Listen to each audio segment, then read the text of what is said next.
आज हम गुणा की तरफ बढ़ते हैं और गुणा को पढ़ने से पहले हम यहाँ इन कुछ चीजों को सीखेंगे कि वैदिक गणित में चरम अंक क्या होता है, निखिलम अंक किसे कहते हैं, आधार किसे कहते हैं और विचलन किस तरीके से हम निकालते हैं।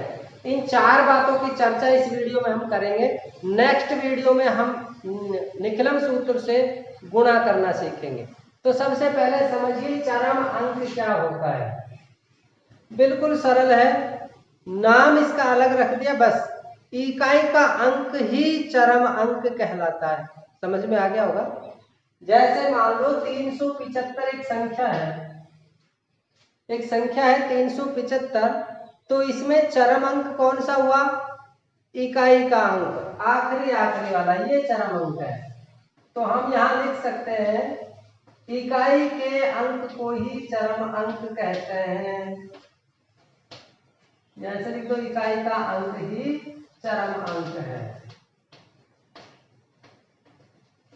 समझ लो आप, इकाई के अंक को ही चरम अंक कहते हैं। कोई भी संख्या लिखे, कितनी भी बड़ी लिखे, उसका आखिरी का एक अक्षर चरम अंक कहलाता है। बिल्कुल सिंपल।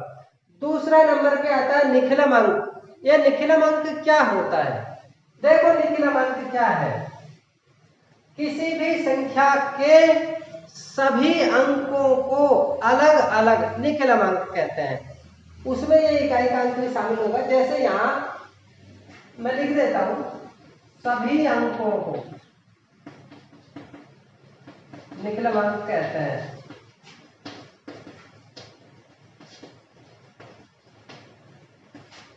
सारे के सारे अंक निखिलम अंक कहलाते हैं। जैसे देखो यहाँ 375 में निखिलम अंक कौन कौन से हुए? 3, 7, 5, ये तीनों के तीनों ही निखिलम अंक हैं। ऐसे देखो 3672 में निखिलम अंक कौन कौन से हुए? 3, 6, 7, 2, ये सबके सब निखिलम अंक हैं। क्लियर? आपके समझ में आ गया होगा। चरम अंक होता है इकाई वाला अंक और निखिलम अंक होता है अलग अलग सारे के सारे। एक संख्या में जितने भी अंक हैं, 0 से लेकर 9 तक का कोई भी अंक है, वो सारे अलग अलग निखिलम अंक कहलाते हैं। अब तीसरे नंबर पे है वैदिक गणित में आधार क्या होता है। देखो 10 के पहाड़े में और 100 के पहाड़े में बस वही आधार है। तो किसी भी संख्या का आधार 10, 100, 1000, 10,000। जब किसी संख्या के निकटतम मान हम 10 में, 100 में, 1000 में, 10,000 में करते हैं तो वही उसका आधार कहलाता है।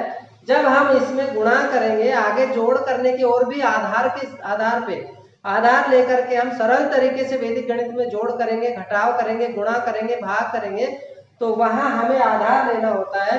मतलब किसी भी संख्या का आधार 10 लेते हैं, 100 लेते हैं, 1000 लेते हैं या फिर 10,000 हम लेते हैं, वो उसका हो जाएगा आधार अंक। और आधार अंक ले करके हम किस तरीके से उसका गुणा करेंगे, जोड़ करेंगे, वो बाद में देखेंगे। नेक्स्ट है विचलन। किसी भी संख्या का विचलन ज्ञात करना।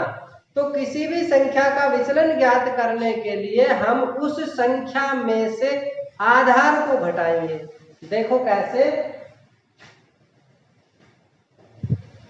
जिस संख्या का विचलन ज्ञात करना है उस संख्या में से आधार घटा देंगे। क्या घटा देंगे? आधार घटा देंगे तो हमारे पास विचलन आ जाएगा। जैसे यहां मैं आधार लेता हूं 10, आधार मैंने कितना लिया? 10। 10 का आधार लेकर के 10 के नजदीकतम वाली संख्या कौन कौन सी है? 8, 9, 10, 12, 16, 13, 6, ये संख्या मैंने ली है। इन संख्याओं का हमें निकालना है विचलन। तो ध्यान दो, हमें क्या करना है? इस संख्या में से आधार कितना माना है हमने? 10, तो 10 आधार लिया, इसका मतलब 10 के पास वाली संख्या को हम अलग करेंगे, विचलन निकालेंगे। तो इस संख्या में से आधार घटाना है। क्या घटाना है? आधार। अब अब देखो 8 में से 10 को घटाना है, तो जो हमारा उत्तर आएगा वो आएगा 2, यानी विचलन जो हमारा आएगा वो कितना आया, 2 आया। लेकिन ये 2 कैसा है, ऋणात्मक, क्योंकि जब आधार बड़ा हो तो विचलन ऋणात्मक आता है, आधार छोटा हो तो विचलन धनात्मक आता है। जैसे देखो यहाँ जो संख्या है आधार से बड़ी है, आधार से बड़ी संख्या यदि होगी तो हमारा विचलन धनात्मक आएगा +2।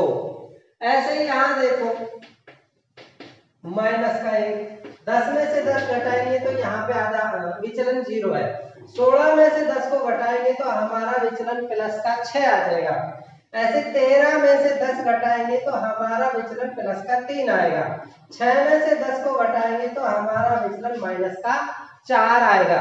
यानी बड़ी में से छोटी घटा देंगे, आधार बड़ा है तो ऋणात्मक विचलन होगा, आधार छोटा है तो धनात्मक विचलन हमारा हो जाएगा। तो फिर से समझो, चरम अंक इकाई के अंक को कहते हैं, निकलम अंक सभी अंकों को अलग अलग लिख दें यदि किसी संख्या के सभी अंकों को तो वो भी निकलम अंक होता है। आधार किसी भी संख्या का निकटतम 10 का अंक आधार होता है, 10 का, 100 का, 1000 का। विचलन किसी भी संख्या में से आधार को घटा देने पे विचलन प्राप्त हो जाता है। अब यहाँ आधार हमने 10 लिया था, अब 10 की बजाय यदि हम आधार यहाँ पर ले लेते हैं 100, इसी में मैं थोड़ा सा मॉडिफाइड कर देता हूँ। अब यहाँ पर हमने ले लिया 108, तो 108 लेने पे हमको आधार कितना है हमारे पास, 100। इस 100 को घटाना 108 में से, तो हमारे पास विचलन आ गया 8। अब ये ज्यादा है, संख्या ज्यादा है, आधार छोटा है, तो हमारा धनात्मक विचलन आ जाएगा। अब देखो यहाँ पर मैं ले लेता हूँ 99, तो 99 में से 100 घटाएंगे तो नहीं जाता, क्योंकि 100 बड़ी संख्या है। तो 100 में से 99 को घटा दो, 1 आया, और चूंकि आधार बड़ा है इसलिए ये जो विचलन होगा ये कैसा होगा, ऋणात्मक होगा, माइनस का होगा। ऐसे यहाँ पर मैं ले लेता हूँ 110, तो यहाँ हमारा विचलन धन का 10 हो जाएगा, प्लस का 10 हो जाएगा। अब यहाँ मैं ले लेता हूँ 95, तो यहाँ हमारा जो विचलन होगा कैसा होगा, -5 हो जाएगा। -5 क्यों हुआ, क्योंकि 95 में से 100 माइनस करना है तो -5 बच गया, इसलिए ऋणात्मक विचलन हमारे पास यहाँ पे प्राप्त होगा। ऐसे यहाँ देखो, यहाँ पे मैं ले लेता हूँ 96, तो हमारा जो विचलन है वो -4 आ जाएगा। 113 कर दिया तो +13, और यहाँ पे मैं कर देता हूँ इसको 106, तो यहाँ हमारा +6 विचलन प्राप्त हो जाएगा। मतलब समझिए कि जो हमने आधार लिया है, अगर 10 आधार लिया है तो 10 को घटा दो, 100 आधार लिया है तो 100 को घटा दो, 1000 को आधार माना है तो 1000 को घटा दो, 10,000 को आधार माना है तो हम उसको 10,000 को घटा देंगे संख्या में से, तो वो हमारा विचलन प्राप्त हो जाएगा। तो 4 चीजें आज इस वीडियो में हमने सीखी। आशा करता हूँ आपको अच्छे से समझ में आ गया होगा। नेक्स्ट वीडियो में हम निकलम सूत्र की सहायता से छोटे छोटे गुणा करना सीखेंगे, उसके बाद ऊर्ध्व त्रिज्यग्राम सूत्र से हम गुणा करना सीखेंगे, फिर उसके बाद में भाग की संक्रियाओं को हम सीखेंगे। धीरे धीरे वैदिक गणित की सभी क्रियाओं को हम धीरे धीरे सीखेंगे। चैनल के साथ जुड़े रहिए। पूरा वीडियो देखने के लिए आपका बहुत बहुत धन्यवाद।